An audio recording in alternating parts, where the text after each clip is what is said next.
Pues seguimos con el trastorno obsesivo compulsivo un poquito más. Vamos a ver, hoy tenemos mucha luz, además aquí. Los vídeos anteriores estaban un poquito oscuros, pero bueno. Vale. Habíamos visto los modelos de pensamiento. Vale, modelos basados en razonamiento disfuncional. Y ahora vamos a ver los modelos basados en déficits de procesamiento.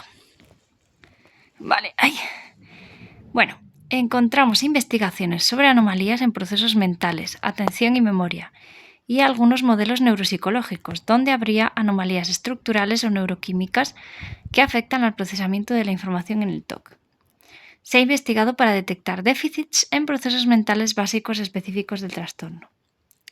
Se ha analizado 1. Los pacientes obsesivos tienen deficiencias de memoria no atribuibles a la comorbilidad entre el TOC y la depresión.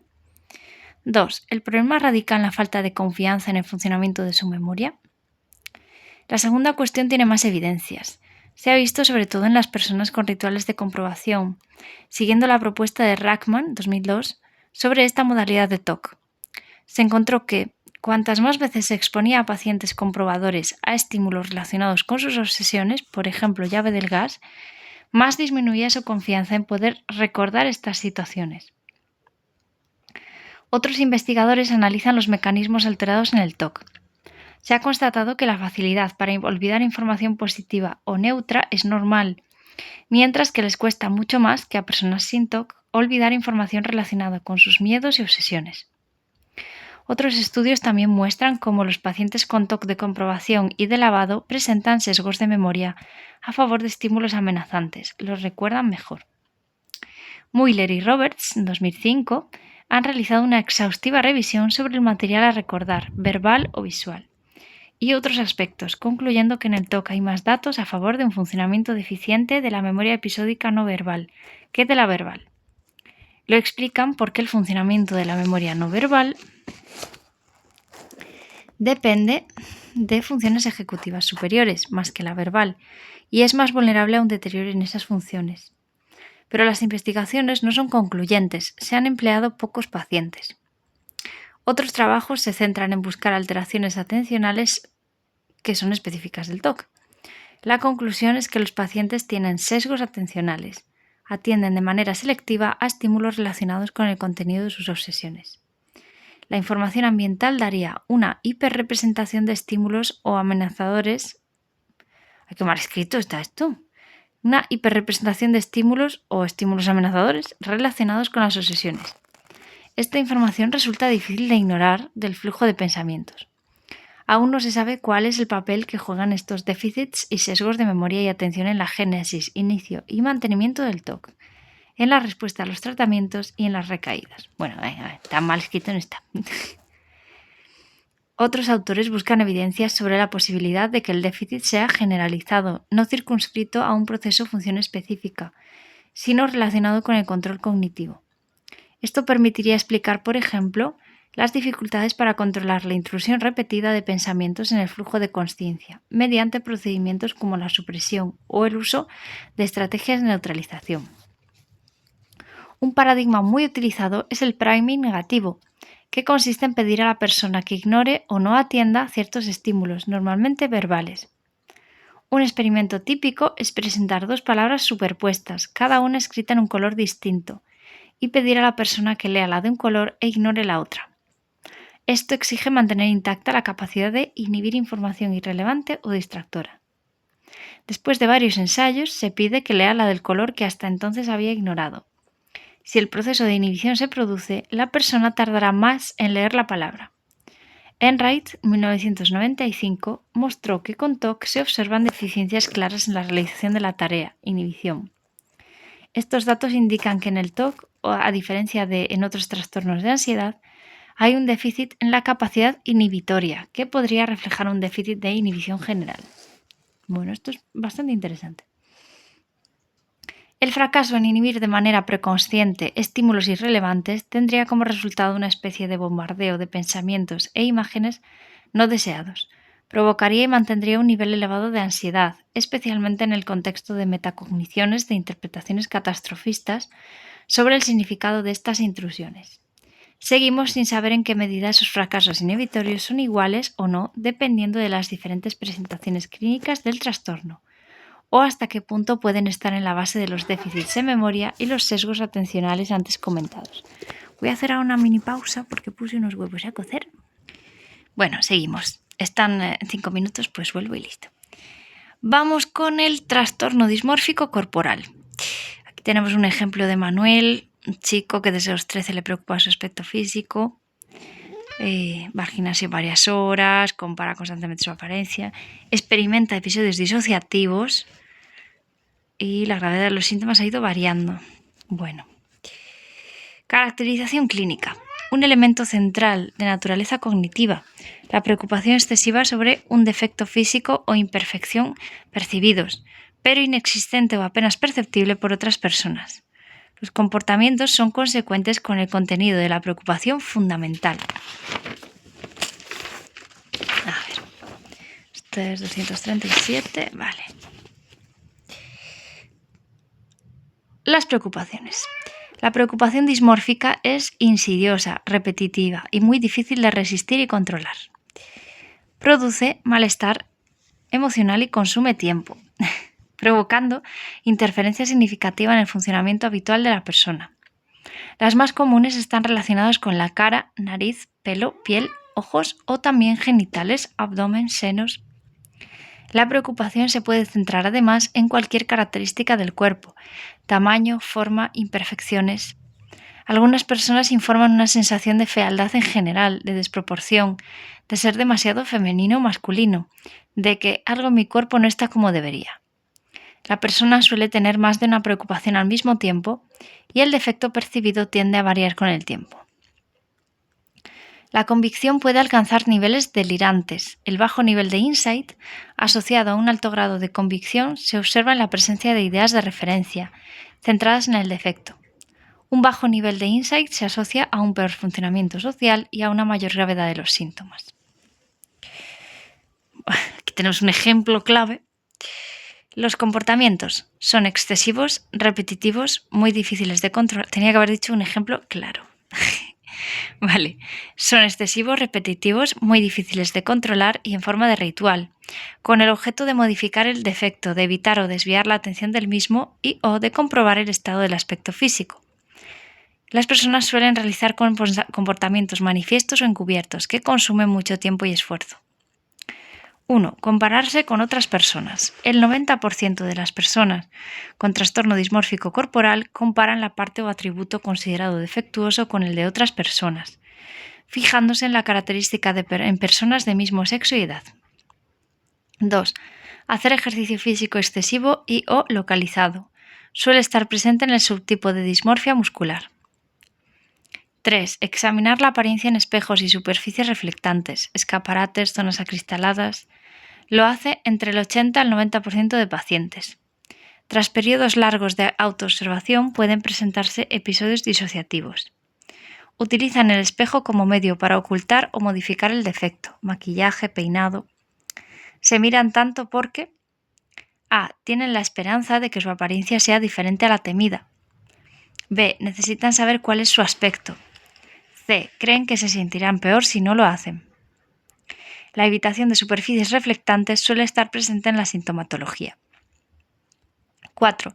Someterse a intervenciones estéticas o dermatológicas. El profesional médico más buscado es el dermatólogo. El 48 al 72% de personas con trastorno dismórfico corporal. ¿Llama la atención estos porcentajes tan amplios? 48 al 72%. Se ha sometido a cirugía estética o tratamiento dermatológico. En algunos casos se realizan procedimientos caseros, bien por el rechazo de los profesionales o bien porque tras el daño no se les podrá rechazar y serán necesariamente objeto de intervención urgente. Estos procedimientos aumentan la insatisfacción y mantienen el trastorno. 5. Ocultar el defecto, ropa, maquillaje, posturas. 6. Rascarse o pellizcarse, excoriación, hasta un tercio de pacientes. 7. Evitar situaciones sociales o públicas, escuela, trabajo, relaciones, etc., lo que puede llevar al confinamiento. Se ha propuesto que las personas con trastorno dismórfico corporal buscan un estado subjetivo emocional de tranquilidad, indicando que es para sentirse bien o cómodos. Beale y Reilly, 2001, proponen que dejarían de realizarlos por malestar, rabia, frustración o falta de tiempo, incapaces de alcanzar el estado de tranquilidad. Variantes del trastorno dismórfico corporal. DSM-5 incluye dos subtipos del trastorno dismórfico corporal, de acuerdo con el objeto de preocupación. Dismorfia muscular. La persona está excesivamente preocupada porque su cuerpo no sea suficientemente esbelto y musculado. Pope, 1993, lo describe como una forma de anorexia inversa. Suele coexistir con preocupaciones por otros defectos físicos. Trastorno dismórfico corporal por poder o proximidad. La persona está preocupada por defectos percibidos en otra persona de su entorno que posee un aspecto normal. Vale, una mini pausita. Bueno, seguimos. La CIA actual incluye el síndrome de referencia olfativo, cuyas características clínicas son las mismas que las del trastorno dismórfico corporal, con la diferencia en cuanto al contenido de la preocupación, que se centra en el olor corporal. Una forma de presentación particular con raíces culturales es la denominada en japonés Jikoshu Kyofu. Otras dos variantes culturales son mencionadas en el DSM-5 como síndromes dependientes de la cultura. Que son como síndromes dependientes de la cultura son el koro en malayo indonesio y suoyang en chino. Miedo o creencia de que el pene o los labios vaginales, pezones o senos en la mujer se encogerá o se retraerá y desaparecerá en el propio cuerpo. El Faijin Kyofusho literalmente significa miedo a las relaciones interpersonales en japonés, presencia de ansiedad y evitación de situaciones interpersonales debido a la creencia de que el propio aspecto físico o comportamiento puede ofender o ser inadecuado. Algunos expertos lo consideran más una forma de presentación cultural de la ansiedad social. El grado de insight, un elemento esencial. Algunos pacientes comprenden que su preocupación es excesiva, pero son los menos. Esa comprensión no les libra de sentirse atenazados por ese malestar. La mayoría mantiene ideas sobrevaloradas sobre lo que significa una apariencia física adecuada. Pueden experimentar ideas de naturaleza delirante, como que la gente los observa porque se da cuenta de su deformidad, llegando a creer que los demás hablan y se burlan. El aislamiento social es lo habitual, pero también ira, enfado y comportamientos agresivos hacia sí mismos o hacia aquellos que los observan y critican. En el extremo más patológico, algunos pacientes están convencidos de que sus defectos son auténticos, enormes y horrorosos, y se describen como monstruos. En un estudio de Phillips en 2004, el 84% fueron clasificados como delirantes o con insight pobre o nulo con respecto a su creencia más importante sobre su defecto físico, sin que hubiera diferencias entre estos pacientes y los que presentaban un insight adecuado en variables sociodemográficas. Ojo, el 84% delirantes. Entre el 27 y el 76% de los pacientes buscan soluciones médicas. Pues el 27 y 76, bueno, muy bien. Un estudio europeo sobre la prevalencia del TOC entre personas que acuden, el TOC, supongo que se refería a trastorno dismórfico corporal aquí. Entre personas que acuden a cirugía plástico-cosmética, constataron que el 9% cumplía criterios diagnósticos del trastorno. La edad media es de 35 años. Preocupaciones más comunes: la piel, 41,7%, la nariz, 33,4%, los pechos, el 25%, las piernas o las rodillas, el 25%.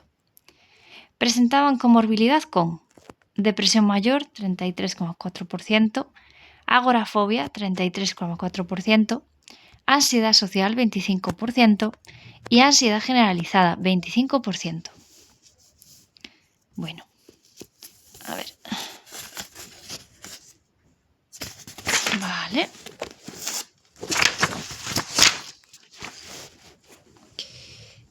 La prevalencia entre quienes acuden a consultas dermatológicas es muy elevada, 6,1% hasta el 14%, entre personas que solicitan procedimientos cosméticos mínimamente invasivos. peeling, microdermabrasión, inyecciones botulínicas, tratamientos con láser, etc. Pero estas soluciones solo en contadas ocasiones mejoran los síntomas.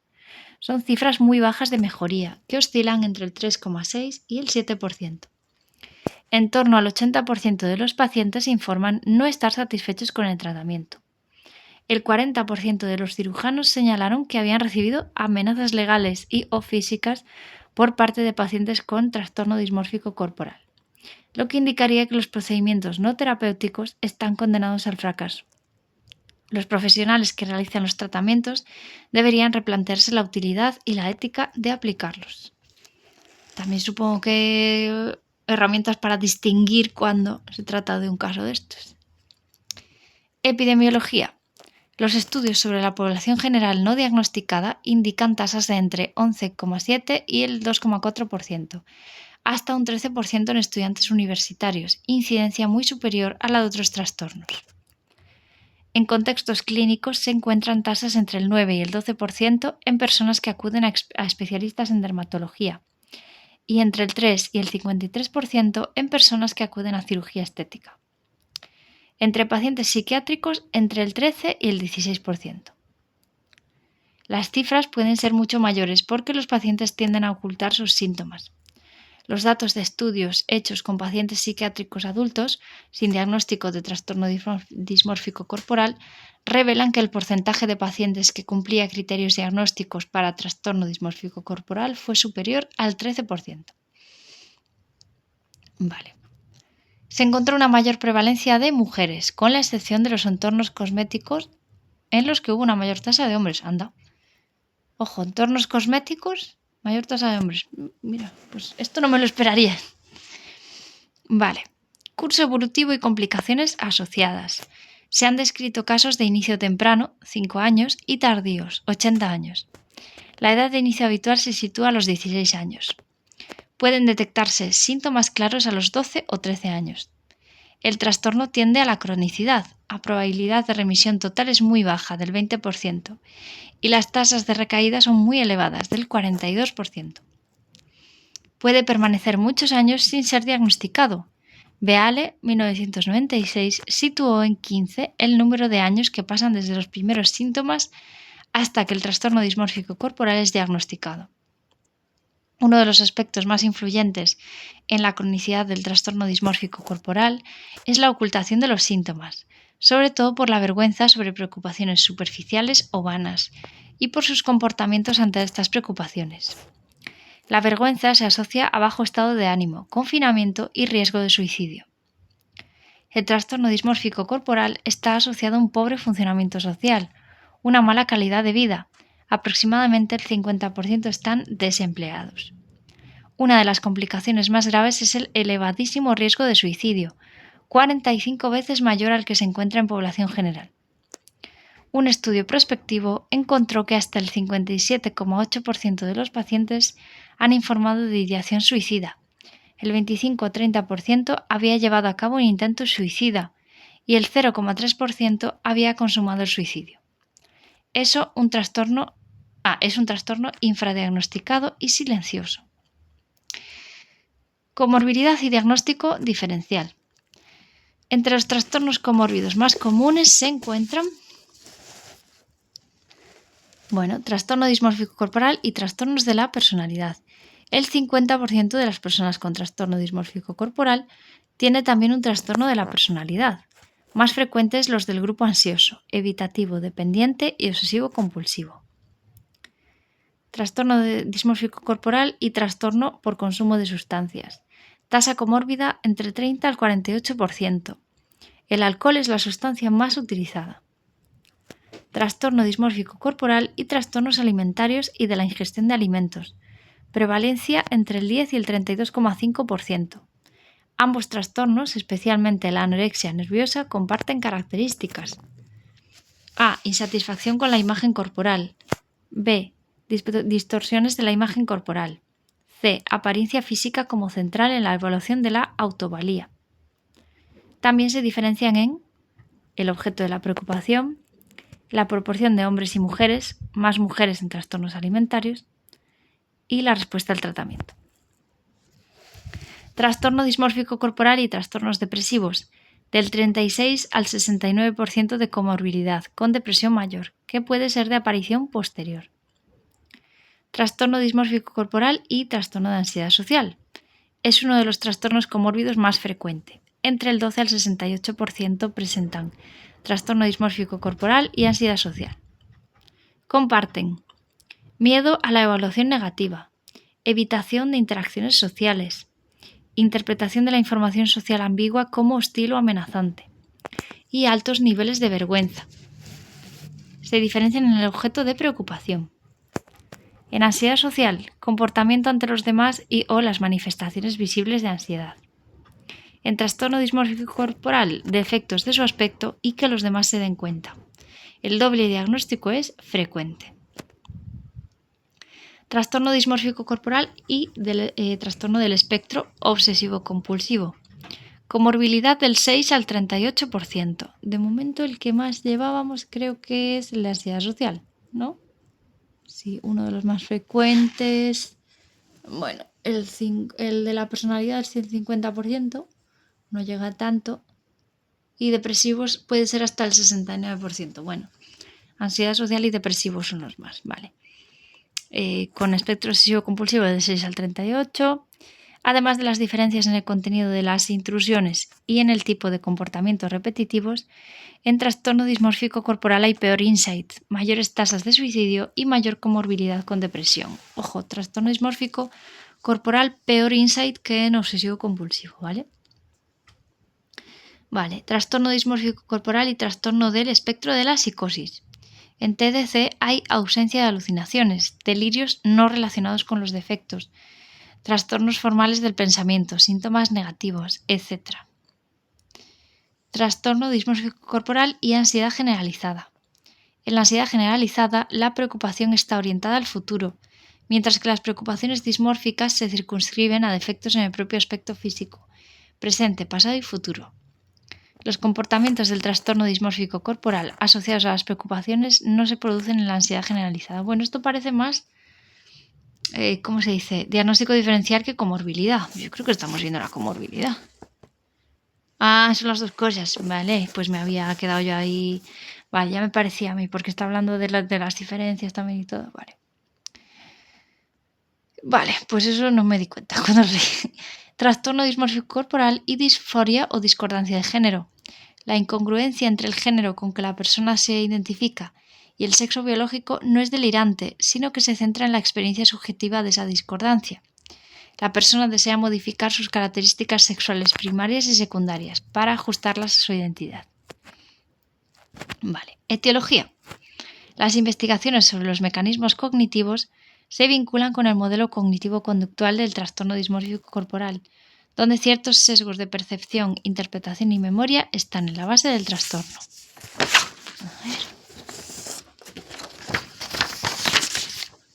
Bueno. Factores neurobiológicos. Las teorías biológicas del desarrollo del trastorno dismórfico corporal se basan en la desregulación de la serotonina, es decir, en alteraciones neurológicas. Los síntomas exacerbados tras la reducción de triptófano, un aminoácido precursor de la serotonina, no son específicas del trastorno dismórfico corporal y la desregulación del sistema serotoninérgico podría ser una consecuencia y no la causa de la respuesta inhibitoria en los circuitos frontoestriados, cuya función es reducir la ansiedad. 2. Alteraciones en los procesos cognitivos y emocionales, procesamiento de la información. Se han encontrado diferentes sesgos en la percepción, interpretación y memoria de estímulos relacionados con la apariencia en el trastorno dismórfico corporal. Se ha visto que estos pacientes presentan una mayor tendencia a centrarse en los detalles, dificultades en el procesamiento de caras y una atención selectiva visual a los defectos e imperfecciones, tanto en ellos mismos como en las zonas correspondientes en caras desconocidas. Se han encontrado déficits en el procesamiento emocional, con predisposición a malinterpretar las expresiones faciales neutras de forma negativa. Factores de riesgo, entre ellos las experiencias tempranas negativas.